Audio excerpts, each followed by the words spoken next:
kita sebenarnya masih ada di ayat Al-Baqarah 183 sampai 187 yang menerangkan tentang puasa dan hal yang terkait. Ini kalau ajak ngaji tentang hal yajibu, tentang hukum hal yajibu qada'u shaumin nafli idza afsadahu. Hal yajibu, apakah wajib qada'u shaumin nafli, mengqada' puasa sunnah idza afsadahu, ketika orang yang puasa sunnah itu membatalkan puasa sunnah tersebut. Kalau puasa wajib Ramadan kemudian dibatalkan, kan jelas wajib qadha. Ya. Nah, kalau sekarang puasa yang sunnah, puasa Senin Kamis, puasa Yaumul Bid, ya, Yaumul Sud, atau puasa sunnah-sunnah yang lain. Nah, dalam kasus membatalkan puasa sunnah ini ikhtalafa al-fuqaha, beda-beda pendapat al-fuqaha, orang-orang yang ahli tentang agama, fi hukmi shaumin nafli, di dalam hukumnya puasa sunnah idza afsadahu, ketika orang yang puasa itu membatalkan puasa sunnahnya. Hal yajibu fihi al-qada'u am la, hal yajibu, apakah wajib fihi, dalam kasus puasa sunnah yang dibatalkan itu al-qada'u qada' am la, ataukah tidak. Nah, ini ikhtalafa alal madzhab, berbeda, ada beberapa pendapat yang berbeda. Yang pertama adalah mazhabul Hanafiyah, mazhabnya ulama-ulama Hanafi. Kalau dalam pemahaman mazhab ulama Hanafi, wajib alaihi, atas orang yang membatalkan puasa sunnahnya al-qada'u, qada'nya. Jadi kalau menurut ulama Hanafiyah itu ada orang puasa Senin Kamis kok tengah-tengah poso dibatalkan, itu nanti wajib qadha. Umpama boten qadha ya dosa, wajib qadha. Lihatlah alasannya ini yang secara logika nih, sebelum nanti membahas dalilnya. Lihatlah, karena sesungguhnya seseorang disyuruhi dengan melakukan satu ibadah yalzamuhu, maka wajib bagi orang tersebut al-itmamu, menyempurnakan. Karena menurut beliau, ya, ulama-ulama Hanafiyah, orang itu kalau sudah terlanjur melakukan sesuatu ibadah, ya sampai selesai, jangan nanggung, ya. Tengah-tengah kok leret. Kalau kaidahnya orang Jawa itu ada fa'in kadung faterusna, ya. Kalau sudah terlanjur ya lanjut, terlanjur basah ya mandi sekali, ya. Ada lagunya tuh, terlanjur basah ya sudah mandi sekali. Itu menurut Hanafiyah, ya. Jadi dengan melakukan harus selesai. Kalau sudah melakukan harus selesai. Madhab Syafi'iyati wal Hanabilah, ini pendapat yang kedua, madhabnya ulama-ulama Syafi'i wal Hanabilah dan ulama-ulama bermadhab Ahmad bin Hanbal. Ini pendapat mayoritas, la yajibu, tidak wajib alaihi, atas orang yang puasa, ya, puasa sunnah, yang maksudnya al-qadha, qadha. Kalau menurut ulama Syafi'iyah, Hanafiyah, menurut mayoritas enggak wajib qadha. Orang membatalkan puasa sunnah, ya, puasa Senin begitu jam 9 dapat gratisan bakso dari temannya terus dibatalkan, ya tidak apa-apa. berdosa ya enggak, wajib qada ya enggak, dapat pahala ya dapat, tapi ya sampai jam 9 saja. Dapat pahalanya sampai jam 9. Mulai tadi pagi nggak sarapan, nggak minum kopi, ya, nggak minum, itu ya ada pahalanya. Karena amal itu sekecil apapun dicatat, yang baik ya ada dosanya, yang baik ya ada pahalanya, yang keliru, yang maksiat juga ada dosanya. Jadi tidak wajib qada menurut ulama Syafi'iyah Hanabilah. Alasannya li'annal mutatawwi'ah, karena sesungguhnya orang yang melakukan satu kesunahan, amirun, itu menjadi pemimpin nafsahu pada dirinya sendiri. Orang kalau melakukan kesunahan itu memimpin diri sendiri. Kalau melakukan kewajiban itu kan manut, tidak boleh, harus, karena yang perintah Allah. Tapi kalau sunnah itu kan pilihan, kamu lakukan bagus, enggak kamu tinggalkan, tidak berdosa, kan itu. Enggak dikerjakan, hemat, gitu saja. Cuma kan itu terus kita yang memilih, berarti kita yang mengatur nanti, karena kita yang memilih. Ya, kita milih puasa, kita juga berhak milih membatalkan, karena memang ibadah sunnah itu kita sendiri yang memilih. Kalau wajib kan dipilihkan oleh Allah. Kita tidak boleh menawar kalau sudah yang namanya wajib. Ya. Itu menurut Syafi'iyah Hanabilah, logikanya seperti itu. Wadahul badaba'al malikiyah, dan berpendapat ulama Malikiyah, kalau ulama Malikiyah ini ambil tengah, tidak segampang madhab Syafi'i dan Ahmad bin Hanbal yang bebas karena amirun nafsah, juga tidak seberat madhab Hanafi yang nanti berdosa dan wajib qada.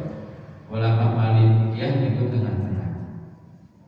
Anahu, sesungguhnya seseorang yang puasa sunnah, in abtalahu, apabila dia membatalkan puasa sunnahnya dengan sengaja, dia membatalkan, fa'alaihi, maka baginya al-qadha. Kalau dia membatalkan itu atas kemauan diri sendiri, maka wajib qadha.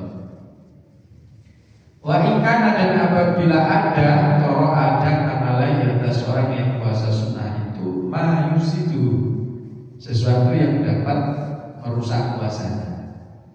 Sebenarnya dia nggak ingin membatalkan, tapi gara-gara apa umpamanya disuruh sama orang tuanya, ojo koso disini, bapak ibu diwangi manen pari pomo ya, atau diwangi angkat-angkat barang ini dikirim ke pasar, butuh tenaga banyak, butuh tenaga yang kuat. Akhirnya kalau bapak itu oleh poso, terus dia akhirnya nggak poso, ya, karpe poso, ya. Ternyata di tempat kerja bosnya ulang tahun, kalau nanti nggak mau makan khawatir bosnya tersinggung, akhirnya terus ikut makan. Nah, ini berarti sebenarnya tidak ada keinginan untuk membatalkan, akan tetapi karena ada satu hal sehingga dia gak enak kalau nggak membatalkan, fala qadha alaih, maka tidak ada qadha baginya. Jadi kalau memang batal itu dibuat sendiri, yang memang ingin membatalkan, itu nanti qadha. Tapi kalau tidak, justru memang ditawari untuk membatalkan, ya. Ditawari untuk membatalkan karena ada satu hal, atau diperintah untuk membatalkan karena ada satu hal, maka nanti tidak wajib. Ini beda dengan Hanafiyah. Kalau Hanafiyah itu secara mutlak, kalau puasa sunnah dikerjakan kok terus batal di tengah jalan, wajib qadha. Ya. Dalilul Hanafiyah, kenapa ulama Hanafiyah berkata demikian? Ya. Sekarang kita bahas dalilnya. Kok iso sih beda pendapat? Ya, ya karena banyak dalil. Satu, qauluhu ta'ala, firman Allah Ta'ala, summa atimmus siyama ilal lail. Al-Baqarah 187. Sumatimu, kemudian menyempurnakanlah kalian asyama puasa ilal laili sampai waktu malam. Itu ada di Al-Baqarah 187, itu ayatnya panjang ya. Di situ ada kalimat sumatimu syama ilal laili. Kemudian menyempurnakanlah kalian terhadap puasa ilal laili sampai waktu malam. Nah, ulama Hanafiyah melihat kalau mereka berkata fadil ayat ini amatun umum fi kulli shaumin, dalam semua puasa. Ayat ini kan umum sifatnya. Allah itu mengingatkan tentang aturan puasa. Ukhilla lakum lailatas siyamir rafasu ila nisaikum, yang sebelumnya dilarang ya. Dulu kalau orang puasa itu bahkan tidak ada makan awal-awalnya, nggak ada sahur, ya nggak ada sahur, hanya ada buka, ada ngemil, tapi nanti sebelum tidur. Kalau sudah tidur sudah nggak boleh makan lagi. Dulu awal-awal puasa itu seperti itu, hingga akhirnya ada sahabat yang belum sempat buka sih keturun gitu ya, belum sempat berbuka keturun. Akhirnya juga makan, besoknya pingsan ya, tengah-tengah kerja pingsan. Kemudian ada ayat ukhilla lakum lailatas siyamir rafasu ila nisaikum. Dulu malam Ramadan itu juga nggak boleh bersenang-senang dengan pasangan, berhubungan badan dengan pasangan itu tidak boleh, meskipun malam tidak boleh. Rino ya ora oleh, bengi ya oleh. Kalau rino kan jelas membatalkan puasa nggak boleh. Tapi kalau malam itu juga nggak boleh juga. Nah, terus kemudian ada cerita tadi menjadi boleh.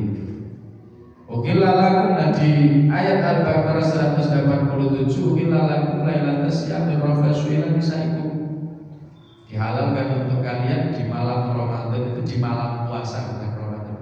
Di malam puasa kita siangnya puasa begini, bersenang-senang dengan istri kita, dengan pasangan kita, itu boleh. Kunna libasul lakum wa antum libasul lahun, dan seterusnya sampai ada ayat kulu washrabu hatta yatabayyana lakumul khaytul abyadu minal khaytil aswadi minal fajr. Malam itu menjadi boleh makan, silakan makan, kulu washrabu, silakan minum, sampai kapan? Hatta yatabayyana lakumul khaytul abyadu minal khaytil aswadi minal fajr, sampai benang yang berwarna putih bisa dibedakan dengan benang yang berwarna hitam. Maksudnya sampai fajar. Jadi aturannya berubah.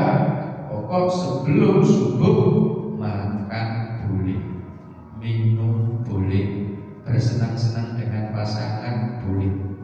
Cuma summa atimmu syiyama ilal lail. Kemudian kalau kita sudah puasa, kita mendapatkan perintah, berarti mulai subuh summa atimmu syiyama ilal lail. Kemudian kalian harus menyempurnakan puasa kalian sampai malam. Artinya setelah terbit fajar tadi kita nggak boleh makan, nggak boleh minum, nggak boleh melakukan apa yang dapat membatalkan puasa. Sampai kapan? Ilal laili, sampai tiba waktu malam, yaitu sampai maghrib. Sampai maghrib kita baru boleh melakukan sesuatu yang membatalkan puasa, seperti makan, minum, ya, atau yang lain. Nah, ini ada perintah sumati musyama ilal lail, ini dipahami oleh ulama Hanafiyah. Itu kan perintah yang umum. Kita itu kalau puasa disuruh menyempurnakan sampai malam, baik puasanya wajib atau puasa sunnah. Pokok kalau puasa harus menyempurnakan sampai malam. Niku alasannya ulama Hanafiyah. Dalil yang kedua yang dipakai adalah qaulu ta'ala, firman Allah Ta'ala. Ini ada di surat Muhammad ayat 33. Allah Ta'ala berfirman, ya ayyuhalladzina amanu atiiullaha wa atiiur rasulah wa la tubtilu a'malakum. Ya ayyuhalladzina amanu, wahai orang-orang yang beriman, atiiu, taatlah kalian Allah kepada Allah, wa atiiur rasulah, dan taatlah kalian kepada Rasul, wala tubtilu, dan janganlah kalian membatalkan amalakum, amal-amal kalian. Nah, di situ ada kalimat wala tubtilu amalakum, janganlah kalian membatalkan amal-amal kalian. Nah, kalau kita puasa sunnah kemudian dibatalkan, namanya kita membatalkan amal. Padahal Allah memberikan keterangan di surat Muhammad ayat 33, wala tubtilu amalakum. Wa naflu alladhi syara'a fi, wa naflu adapun kesunahan alladhi yang syara'a fi, seseorang melakukan kesunahan itu amalun minal amali, itu termasuk amal. Meskipun sunnah itu kan juga amal. Fa'idha abdalahu, maka apabila dia membatalkan amal sunnahnya tadi, puasanya tadi, faqad taraka wajiban, maka sungguh dia telah meninggalkan kewajiban. Kewajiban menyempurnakan, ya. Kewajiban untuk tidak membatalkan amal. Puasanya memang sunnah, tapi ketika dia sudah melakukan puasa di tengah-tengah puasa, itu berarti dia punya kewajiban menyempurnakan, karena Allah melarang membatalkan amal. Nah, kalau tengah-tengah kok batal, dijarang dibatal atau batal, itu berarti dia nanti meninggalkan kewajiban menyempurnakan tadi. Oleh karena itu wala tabra'u zimmatuhu illa bi'adati, maka tanggungan untuk menyempurnakan itu tidak akan hilang kecuali dia menggantinya. Itu dalil yang dipakai Hanafiyah yang kedua. Dalil yang ketiga, hadis Aisyah, hadisnya Sayyidah Aisyah. Ada sesungguhnya Sayyidah Aisyah qalat, berkata Sayyidah Aisyah, ada satu kisah, ini hadis yang diceritakan oleh Sayyidah Aisyah. Kata beliau, asbahtu, berpagi-pagi aku, ana wa Hafsah, saya dan Hafsah, shaimataini, itu berpuasa. Sayyidah Aisyah istrinya Nabi, Hafsah juga istrinya Nabi. Kalau Sayyidah Aisyah itu putrinya Abu Bakar, Hafsah itu putrinya Umar. Maka Abu Bakar dan Umar itu mertuanya Nabi. Sedangkan kalau Utsman dan Ali itu menantunya Nabi. Asbatu ana wa Hafsah shaimatan, kata Aisyah, saya pagi-pagi dan Hafsah itu berpuasa mutatawi'atain, ya, dengan puasa yang sunnah. Faudia, kemudian dihadiahkan ilaina kepada kita ta'amun, makanan. Kalau tengah-tengah kita puasa, tadi pagi sudah niat puasa, sudah sarapan, sudah minum, mau tidak ono sing atar-atar makanan. Fajab, maka kami merasa heran, wah itu makanan apa ini kok enak, kayak terkagum, ini enak. Faktor, ya udah kita makan.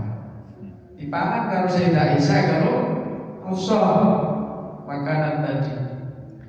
Falamma ja'a, kemudian ketika datang Nabi Muhammad sallallahu alaihi wasallam, badar, mendahului di diriku Hafsah. Tiba-tiba di saat kami sedang makan itu, ya, Nabi datang dan Hafsah mendahului aku. Artinya mendahului aku itu Hafsah yang tanya duluan kepada Nabi. Fasa'alathu, maka Hafsah tanya kepada Nabi, wa hiya ibnatu abiha. Hafsah itu anak papa. Jadi oleh istilah anak mama, anak papa, ya ini Hafsah itu anak kesayangan Umar. Hafsah itu anak papa. Faqala alaihi salam, kemudian diceritakan, Nabi kita ini tadi puasa terus kok dapat antara makanan, ya kita makan puasa sunnah. Iku faqala, kemudian Nabi menjawab alaihi salatu wassalam, suma yaumam makanan. Suma, berpuasalah kalian berdua, yauman, di hari yang lain, maka aku sebagai gantinya hari yang kau katakan. Lalu sama Nabi disuruh ganti. Ya sudah, kalian ganti kapan-kapan. Niku ada perintah untuk mengganti. Niku nopo dalil yang dipakai Hanafiyah, sehingga ulama Hanafiyah itu berpendapat kalau ada poso sunnah kok dibatalkan, wajib diqodho. Ya, kalau tidak diqodho jadi tanggungan. Sampai kapan? Sampai diqodho. Kan diqodho-qodho ya jadikan tanggungan terus. Berikutnya dalil Syafi'iyah wal Hanabilah. Dalilnya ulama Syafi'iyah dan Hanabilah. Dalilnya ulama Syafi'iyah Hanabilah, kenapa mereka tidak mewajibkan qodho kalau ada orang puasa sunnah yang dipakai adalah Taubah 91. Surat At-Taubah ayat 91. Di mana At-Taubah ini sebenarnya mengisahkan tentang orang yang mau berangkat jihad, orang yang mau berangkat perang. Orang yang mau berangkat perang, ya, kemudian dia itu tidak punya modal. Perang itu kan dia butuh modal, ya duit jarak. Kalau tidak punya jarak, dia punya bekal. Ya kan sama-sama dewi. Ya. Kalau negara ini duit dibiayai negara.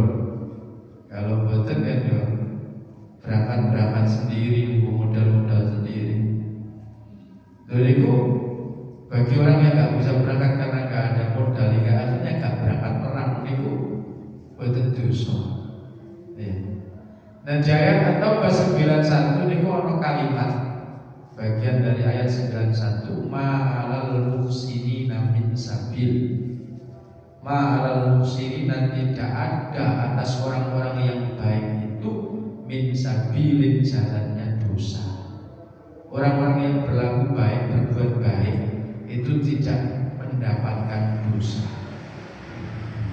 Dan di sini wal mutatawwi'u, orang yang melakukan puasa sunnah atau ibadah yang sunnah, muhsinun, itu berarti orang yang berlaku baik. Wis apik gelem poso Senin Kemis. Oh ya.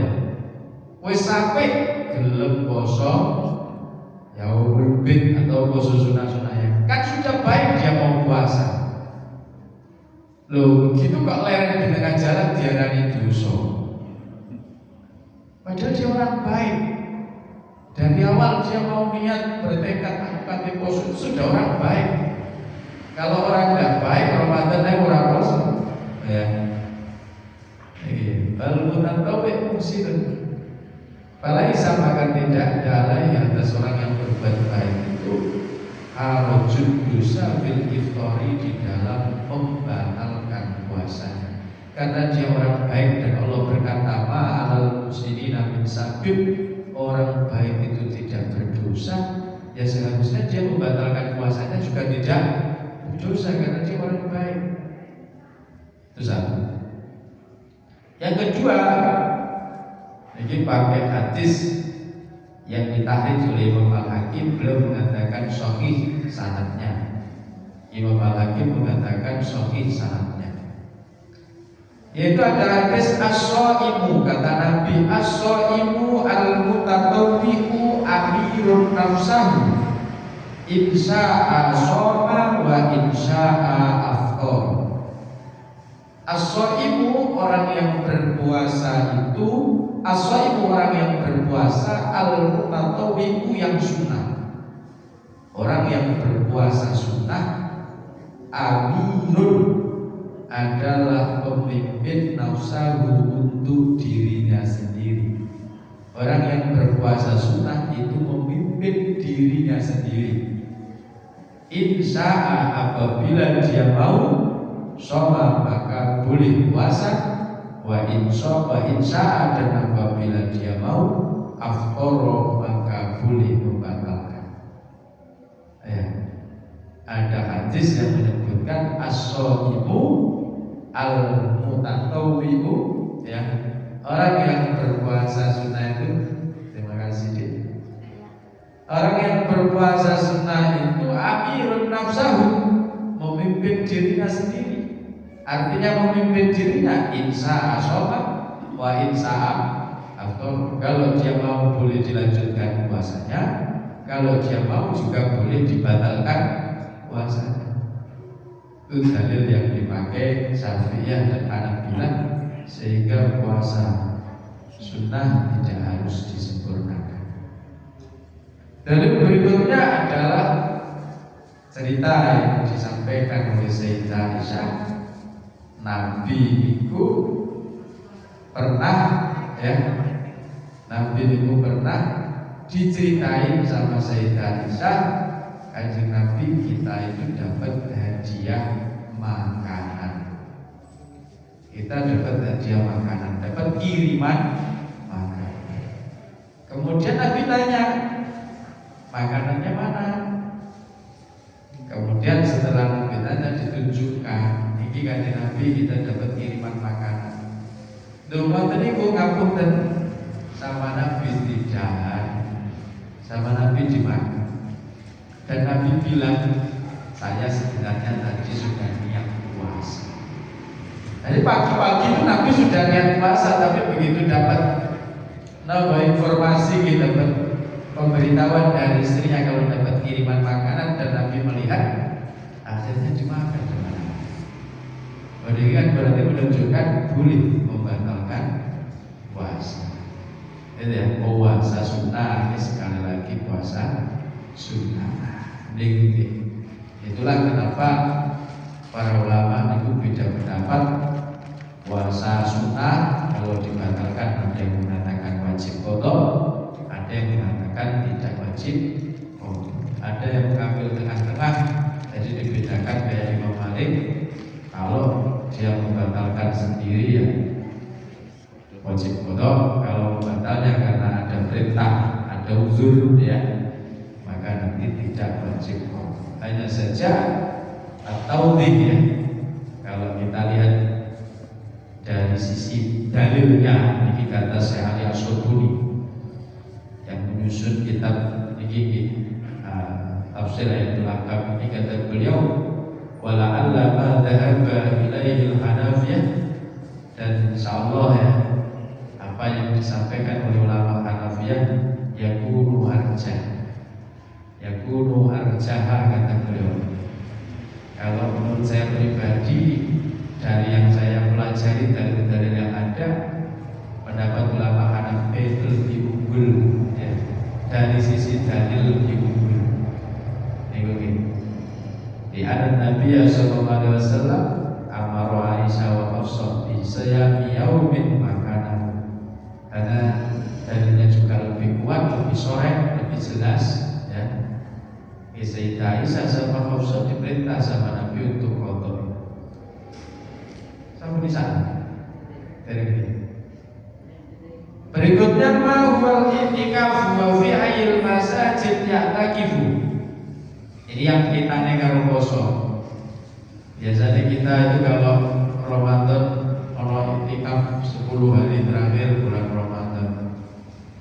I'tikaf itu bisa dilakukan kapan saja ya, dan saja para ulama tetap beda pendapat terkait masalah i'tikaf. Berapa lama kita harus i'tikaf, masjid yang seperti apa yang bisa dipakai i'tikaf, kemudian harus puasa ataukah tidak selama kita i'tikaf. Jadi bahwa i'tikaf, apa itu i'tikaf? Wa fi ayil masajid, dan di manakah masjid yang takifu seseorang bisa beriktikaf. Qala berkata Syafi'i rahimahullah, al-i'tikaf al-lughawi mulazamatul mar'i lisyai'i. I'tikaf itu kalau dijelaskan secara bahasa, didefinisikan secara bahasa, i'tikaf itu menempati sesuatu atau mendiami sesuatu. Pokoknya kita bertempat di sesuatu, berdiam diri di situ, namanya i'tikaf.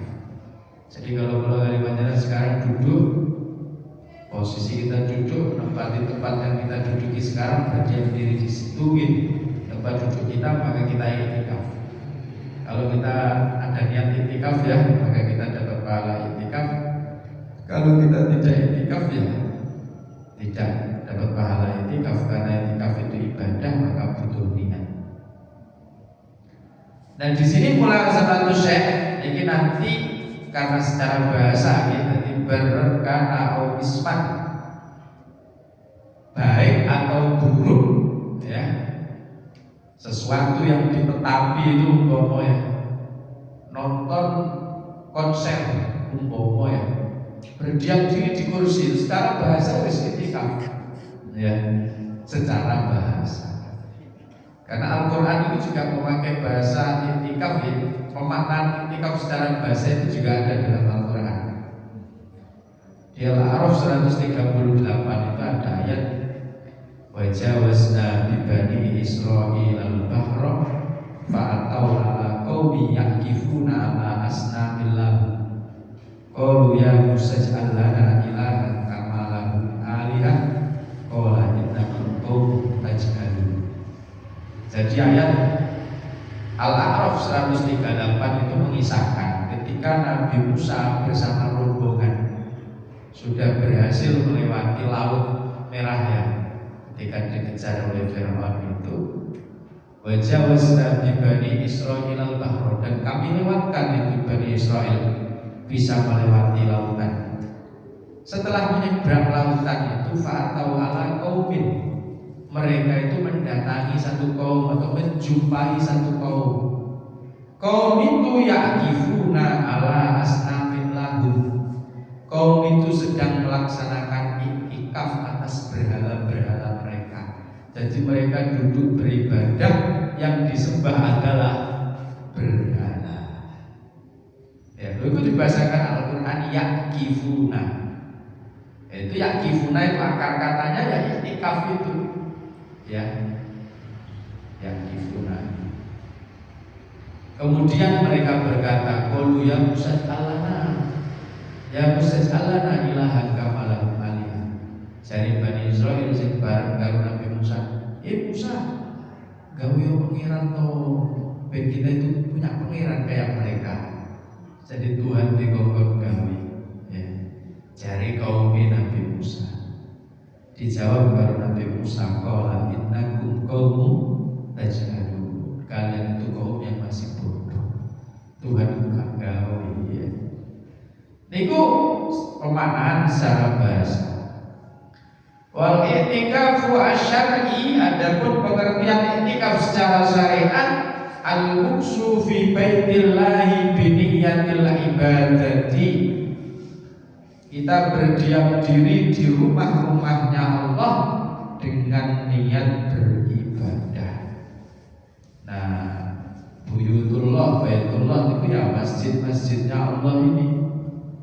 Maka kalau kita lihat i'tikaf, niat ibadah yang namanya i'tikaf, maka dapat pahala.